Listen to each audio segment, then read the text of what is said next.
Keir Starmer has one great gift at the moment, and that is that he's not Rishi Sunak. And when you see him 20 points ahead in the poll, one of the reasons for that isn't that everybody's suddenly become a Starmer fanboy, it's that he's not Rishi Sunak. It's anything but. So he's the chief recipient of even disgruntled Conservatives. They're going, well, it can't get any worse. Whatever the perceptions are, the reality, and perception has a horrible habit of becoming reality.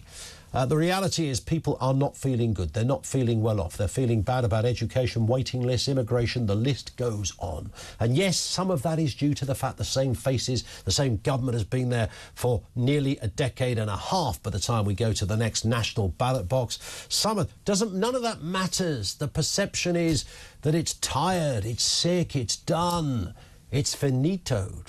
Or is there something? What could Rishi Sunak do?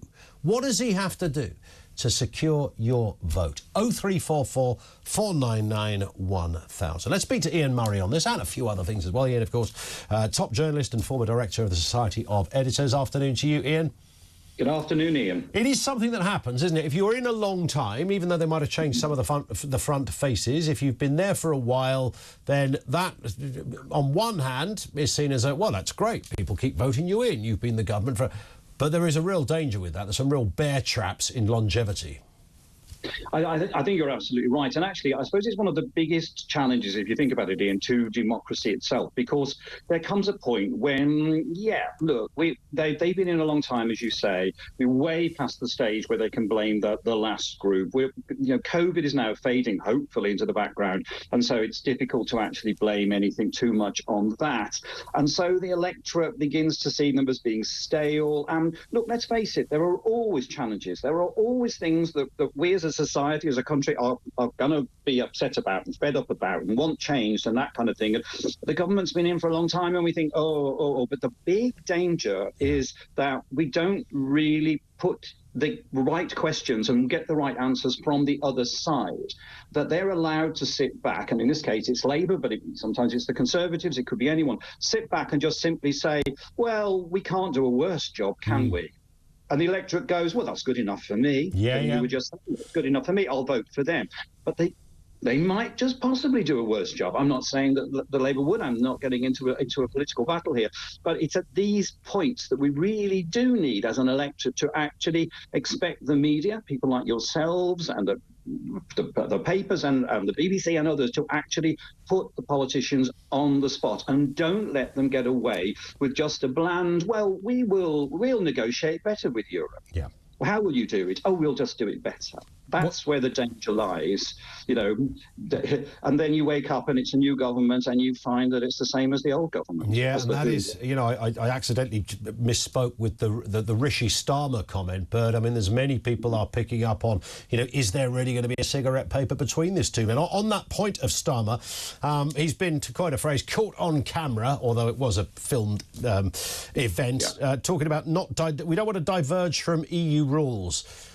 This was filmed in Canada. Now, the Labour Party say, and maybe with some grounds that this was heavily out of context. He's talking about very specific areas that they don't want to diverge. But the headlines, of course, are that this is the same old Remain-loving Keir.